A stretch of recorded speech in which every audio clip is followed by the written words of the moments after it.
eu até tinha escrito um texto ontem que vocês colocaram aqui sobre essa questão, né, sobre esse ataque especulativo, e é isso que está acontecendo mesmo. Depois eu conversei com agentes do mercado, né? E a gente, assim, eu gosto de conversar com o chão de fábrica, viu, gente? Porque o que acontece?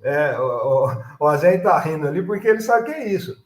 O cara que opera no mercado financeiro, ele não opera com a cabeça dele, ele opera com a cabeça do patrão dele, do Daniel Dantas, do Paulo Guedes, do André Esteves, né? São essas, isso, a ordem vem de cima. Ó, o cenário é esse aqui, então você coloca e fala para o seu cliente colocar o dinheiro em renda fixa, né? Para render daqui a 12 meses. E o cenário que se traçou para esses agentes do sistema financeiro, sabe qual é? Caos, é quebradeira geral.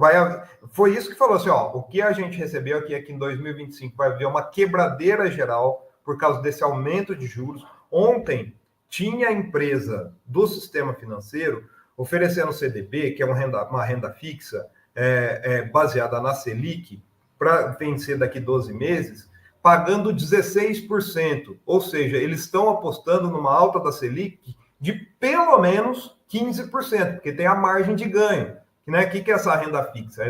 Ali, pensar daqui 12 meses como vai estar a taxa de juros, porque tem renda fixa que é atrelada à taxa Selic. Então, eles estavam pagando 16%. Para vocês terem uma ideia, o que acontecia até semana passada era no máximo 11%. Então, subiu 5 pontos de uma hora para outra, faz parte de um ataque especulativo que une a saída do Campos Neto, a ata. O que aconteceu ontem foi interessante, viu, Ana e Azenha? Porque assim, a ata do Copom foi divulgada às 9h15 da manhã. A primeira intervenção do Banco Central para segurar o dólar foi às 10h26. Ou seja, 1h11 depois da divulgação da ata. Está totalmente atrelada. Aqui, ó, nesse texto que eu fiz ontem, eu explico um pouco isso, que, ó o que diz a ata terrorista do Copom. Concluiu-se que os determinantes de prazo mais curto, como a taxa de câmbio e a inflação corrente, se deterioraram, assim como os determinantes de médio prazo, como o hiato de produto e as expectativas de inflação. O comitê se debruçou, então, sobre as projeções. No cenário de referência, a trajetória para a taxa de juros é extraída da pesquisa Focus, e a taxa de câmbio parte de R$ 5,95, que é a taxa de câmbio, é a compra do dólar. Ontem bateu 6,20. O que diz isso aqui? Ó? O comitê se debruçou sobre as projeções, que são aqui, ó, a trajetória para a taxa de juros é extraída da pesquisa Focus.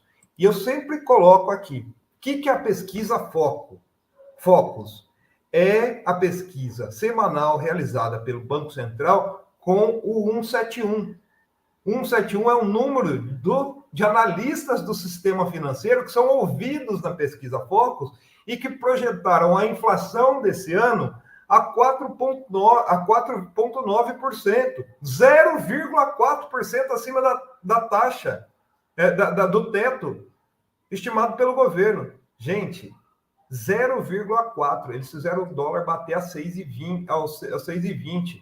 Ou seja, o 171 do mercado, né, a fake news criada pelo 171 do mercado, que são 171 especuladores ouvidos pelo Banco Central, determinaram um ataque, criaram um cenário de terror que determinou um ataque especulativo, que foi capitaneado aí pela essa ata do Copom, a última assinada pelo Campos Neto, né, junto com Arthur Lira, que está fazendo achaques ao governo por causa das emendas parlamentares. Inclusive, hoje saiu informações que ele fez uma manobra para continuar com o orçamento secreto, ou seja, não revelar quais são os deputados que pediram essas emendas, né?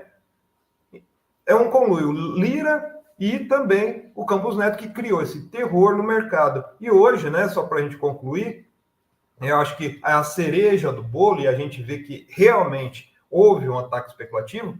Eu acabei de subir agora há pouquinho aí uma matéria que eu fiz baseada nos 2 editoriais que a Folha divulgou agora pela manhã, na edição de hoje. Vou colocar aqui no chat, né?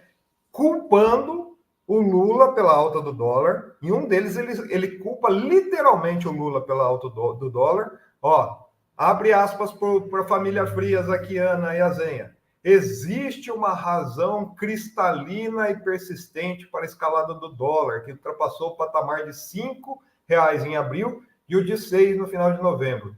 A desconfiança crescente e justificada quanto ao compromisso do governo Lula com o reequilíbrio do orçamento e o controle da dívida pública. Gente, depois eles falam aqui, ó, que fazem ameaças ao governo, ó. Haverá, abre aspas de novo, para terminar, para concluir esse editorial, quem acha exagerada a reação do mercado. E, de fato, podem ocorrer movimentos irracionais em situações de grande tensão. Para restabelecer alguma tranquilidade, o melhor caminho é uma indicação crível de reforço à política fiscal. O que é uma indicação crível de reforço à política fiscal? Corte na saúde, corte na educação, corte no BPC. É isso que eles estão falando aqui, traduzindo para as pessoas. Em seguida, um segundo editorial, só para a gente fechar aqui, eles mentem descaradamente sobre a saúde do Lula para criar um segundo cenário de terror em 2026. Ele diz o Jornal dos Frias, a recente internação do presidente Lula para tratar com urgência de um sangramento cerebral lembrou o país dessa conexão entre o corpo e a função governante, né? Daí, gente, o Calil, o Roberto Calil, deu várias entrevistas, teve uma que ele se irritou no UOL, falando, abre aspas, para o Calil, médico do Lula, o presidente não terá sequela e não há risco de complicações, porque o hematoma estava localizado entre o osso cranial e o cérebro. Ele não tem machucado no cérebro. Esse procedimento é para evitar que o hematoma comprima o cérebro. O hematoma que fica entre 2 folhas da meninge foi totalmente drenado. O mais importante é que ele não teve trauma no cérebro. O Calil falou isso, gente. E a Folha hoje falou que o Lula teve um sangramento cerebral. E daí, lógico, que eles jogam isso na disputa eleitoral. E voltando ao que a gente falou lá no começo, viu, Azen e Ana? Eles comparam o Lula a quem? Joe Biden. Abre aspas para a Folha, aos 81, o democrata Joe Biden viu-se na prática obrigado a abandonar a pretensão de concorrer ao segundo mandato nos Estados Unidos, exatamente porque não demonstrava capacidade fisiológica. Olha isso. Na ocasião, Biden recebeu os cumprimentos de Lula pela sua magnânima decisão, ironizando aí o presidente Lula. Então, tá aí, ó, para quem queria entender, Folha com mercado, com turma do Lira, que promoveram esse ataque especulativo ontem no Brasil, viu?